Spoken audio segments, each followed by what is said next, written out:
Hi guys, I'm Adam Wilborn from WhatCulture. And I'm the inspirational Andy Murray from WhatCulture. And remember, bald is beautiful. Coming up, sing along kids, heads, shoulders, toes and knees. I've got an update for you on WWE injuries. Not Tony Nese. I'm fat because I eat a lot of snacks. And here's the latest on when AEW are getting PAC. Did everyone see that photo of the cast of American Pie? Did you know that came out in 1999? God, I'm old. But I've got an update for you on a WWE star winning gold. Don Callis really knows how to book, and Impact Wrestling are getting a new look. This is the news. 4 takes, 5 takes? Yeah. 4. Either way, we're going to fire straight in with some hot new information on Kevin Owens. If you cast your mind back to Tuesday Night SmackDown or SmackDown Live, whatever the hell the branding is these days, you would have seen the CM Punk-esque pipe bomb the Big KO dropped on Shane McMahon at the top of the show after brawling with Dolph Ziggler in the parking lot. Really great promo, obviously differs from the pipe bomb in that it was scripted and a little bit less incendiary, but he said a lot of what people are thinking at the moment. He said, since the McMahons came into power, all you've really done is enhance Shane's own airtime. He's taken it away from guys like Buddy Murphy and Ali and all these other great wrestlers who can't get on TV, and that every time he calls himself best in the world, it makes him a little bit sick. Well, a lot of people have been thinking, what's this leading to? Are they just setting up another program for Shane, who seems to have about 5 feuds going on at the moment? And the answer is yes, but don't get annoyed, because according to WrestlingNews.co, this storyline with Kevin Owens will eventually lead to Shane being phased out, removed from SmackDown programs, and slipping back into a less visible role, a less intrusive role. He won't be around as much, he won't be interfering. I think that sounds pretty good, as entertaining as I find heel Shane. Yeah, thank God. Yes. They do have plans and this is going somewhere, and yes, I think that's what we all want to see now. I have enjoyed parts of this heel role. I think he's really embraced it very well, and he's played it really well when it comes to pissing off the fans. But yeah, good at that. I've said this before, I say it again. If you are going to get rid of a McMahon figure, don't just get rid of them. Have someone be the catalyst for that, and having Kevin Owens benefit eventually from removing Shane McMahon from our TV, which is what we all eventually want to see, is a fantastic move, and it makes a lot of sense why Kevin Owens. I mean, we called it a pipe bomb yesterday, and everyone in the comments was like, "Well, it's not really a pipe bomb because it's been scripted." But yeah, it's the catalyst for change within the WWE. Yeah, absolutely. They can definitely use this as a jump-off point for legitimate change, the kind of which we've been hoping for years. As always, pinch of cynicism or salt or... He's changed his mind. Yeah, like it's Vince, he changes his mind every 5 minutes. Also, remember in December, that's a nice little rhyme, should have used that in the intro. They did claim that they were putting the power back in our hands, in the viewers' hands, and that has been a big pile of baloney. Let's just see how it goes. I'm pretty hopeful about the whole thing. While I do like Shane and the seed he inspires in people, he does take up way too much TV time, and objectively needs to step back a little. But Drew McIntyre has benefited from being his heater as well, so I think that's worked. It worked well for quite a few people. Big Drew doing bits. He's going to get brutalised next. Nikki Cross. Right, let's move on to an update on some WWE injuries. No breaking news here, nothing to get worried about, but Fightful were able to get hold of some details from WWE's internal inactive list, and they've confirmed that AJ Styles is indeed currently suffering from a hernia injury, despite apparently debunking it a month ago, and that Alexa Bliss is also listed with an illness which may explain her regular absences from TV. Yeah, this is pretty interesting stuff. So when that AJ hernia report came out, I think it was a few months ago, it was Meltzer who reported it. Uncle Dave, Shagger Dave, AJ came out on Twitter in the immediate aftermath and said, no, that's bollocks. And a bunch of people then said that the source Dave had used, which was an internal injury list, just didn't exist. So the Fightful have learned of this thing's existence and found that Alexa's ill, and I think it listed a bunch of people who are on vacation this week, the Usos, Naomi, and Finn Balor. That kind of proves that Dave was probably on the money in the first place, and that AJ was just being silly, which he has a tendency to do so. Yeah, I mean, I think he's obviously clearly fine to compete at Extreme Rules, but it's weird that they have this thing that is true. Someone else finds out about it and they go, no, that doesn't exist. Yeah. It does, and as you can see, wrestling journalists are very good at finding this sort of thing out. Yeah, exactly, and there's no reason at all to doubt a guy like Sean Ross Sapp over at Fightful, one of the best, most reliable, most accurate reporters in the game. I 100% believe this. I believe that AJ either still is or was suffering from a hernia. I believe Alexa's ill because she's been talking about it on social media all goddamn week. And I hope she gets better for that. Yeah, exactly. Hope she's better for Sunday, especially. Yeah, exactly. A handicap match. 2-on-1, baby. Anyway, we're going to move on. We're going to talk a little bit of AEW here, specifically relating to PAC and his future within the promotion. If you cast your minds back to Double or Nothing, he was supposed to wrestle Hangman Page. He pulled out. He was pulled from the promotion entirely. Some sources claimed it was creative differences. Some said he didn't want to lose while he was Dragon Gate's Open the Dream Gate champion. Fair enough if so. And some claimed visa issues. Well, we got a new interview with the Young Bucks conducted by the wonderful Chris Van Vliet, one of the, second best after the obvious, of course. No, friend of the channel, Chris Van Vliet. Love that guy. Big friend of the channel. Love his content. Great interview with Simon Miller the other week. Yes, go and check that out if you haven't already. Anyway, in it, the Young Bucks, Matt and Nick Jackson, spoke a little bit about PAC and when he might show up in the company, and this is very positive.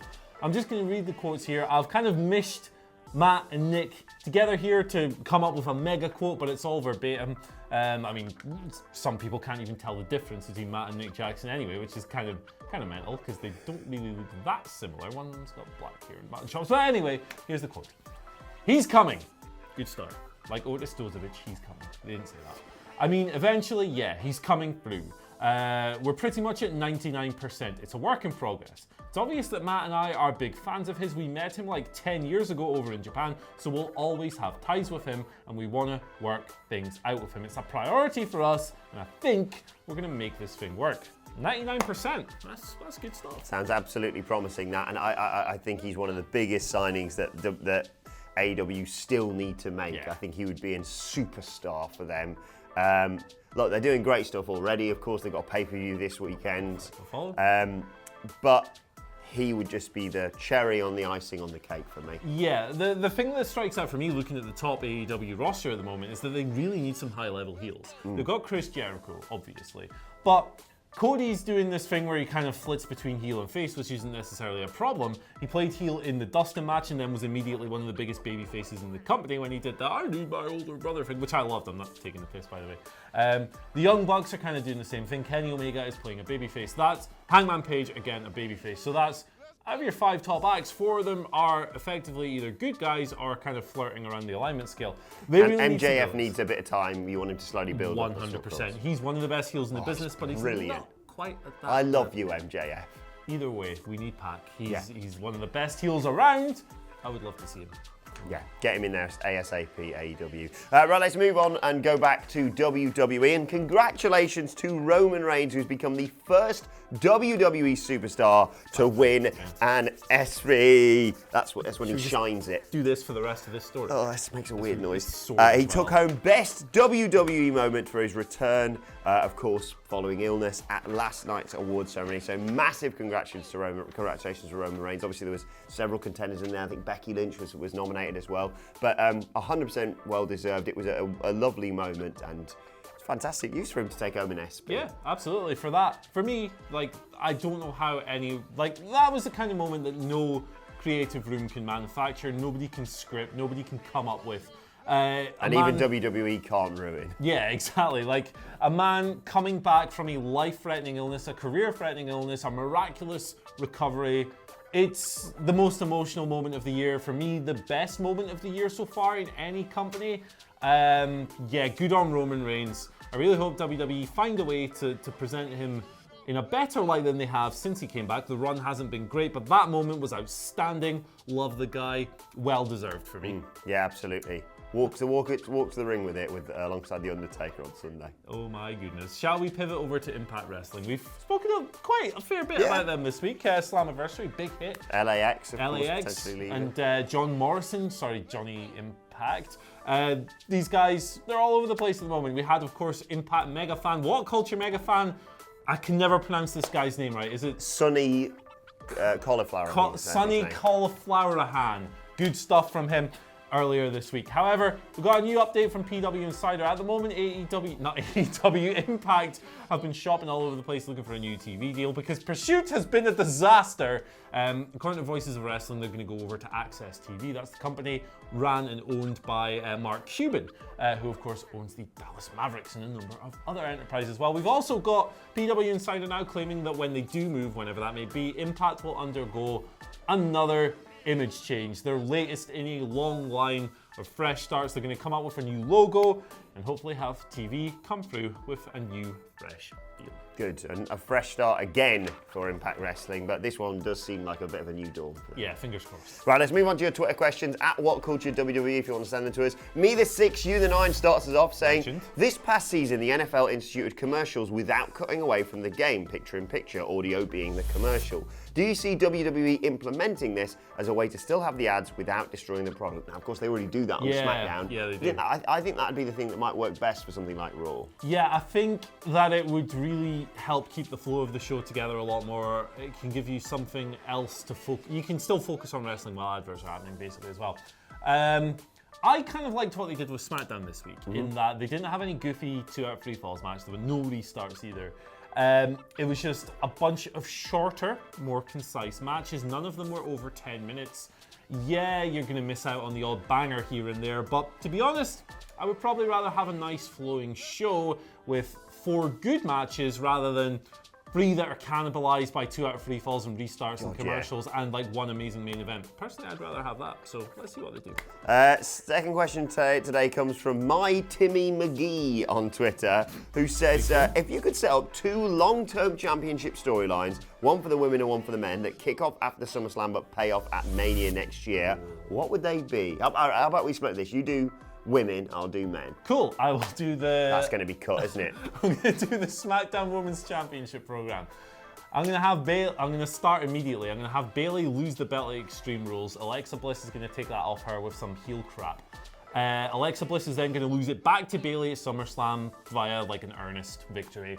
After this, Shayna Baszler is going to come down to the ring after losing the belt at the TakeOver event that weekend. And they're going to start a hell of a long-term program. Shayna is going to bully the absolute hell out of Bayley throughout the duration of it. It's going to be a perfect clash of characters. Shayna's a great bully. She's a fantastic ace. She's done it continually throughout her NXT run. Bayley is the most likable babyface on the women's roster in terms of like pureness rather than Becky Lynch, who's a total badass.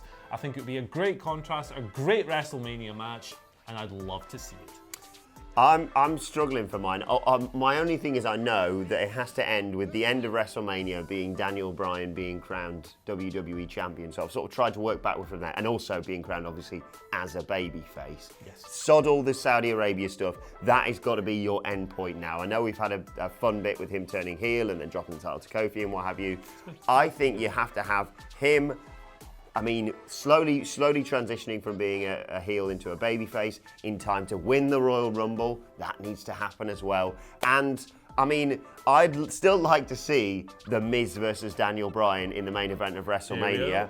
But I'm not going to book that. I'm going to book the best bastard around, and that is Samoa Joe choking the life out of Kofi Kingston at SummerSlam. Some shenanigans at Extreme Rules, which means they have a rematch at SummerSlam. Samoa Joe ends the dream of Kofi Kingston, and he goes all the way to WrestleMania where he drops the title to Daniel Bryan. I'm here for Never ever going to happen. Vince is in it, charge, but yes, I'd love to see something like that. But let us know your thoughts in the comment section below. Final question today comes from George, a little bit of a different one this. Big G. Who in a King of the Ring style tourney would win between the WhatCulture lads, excluding Simon Miller, because obviously he beat the crap out of all of us. He says, my money is on Adam Wilborn, quote, weaseling his way to the title. Thanks for that, George.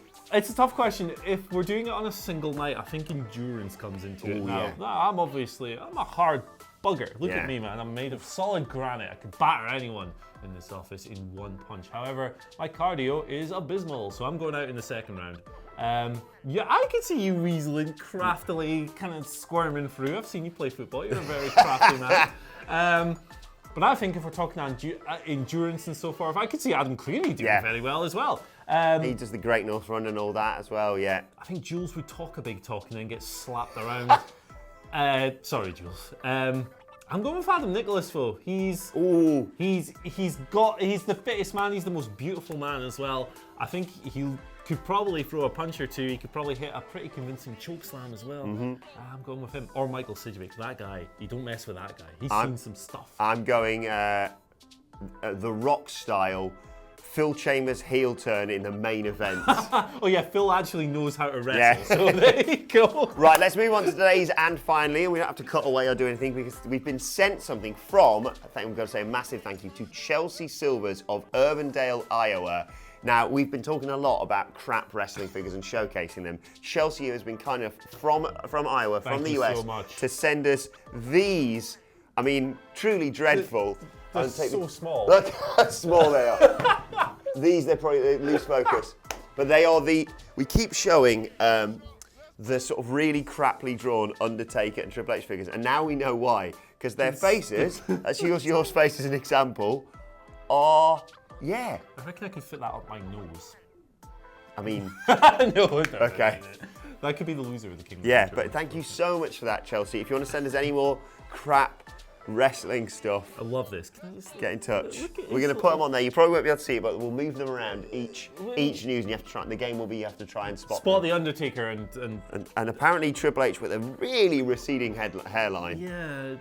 Thank you very much for that, Chelsea. Wow. Let us know your thoughts on that and who'd win the WhatCulture King of the Ring tournament in the comment section below. And don't forget to like, share, and subscribe. And you can send us Twitter questions at WhatCulture WWE. Watch there. Follow both of us. You can follow him at. You can follow me at Andy H. Murray. The H stands for hat, which is what I'm currently using the Undertaker as. You can follow me at, that's not going to work on my hair, at Adam Wilborn. You can follow us all at WhatCulture WWE. And my thanks to Andy Murray. Thank you for watching. It's going nice falling over. Thanks to Andy Murray. Thank you for watching, and we will see you soon. Oh, thanks, Chelsea. Oh, there he goes.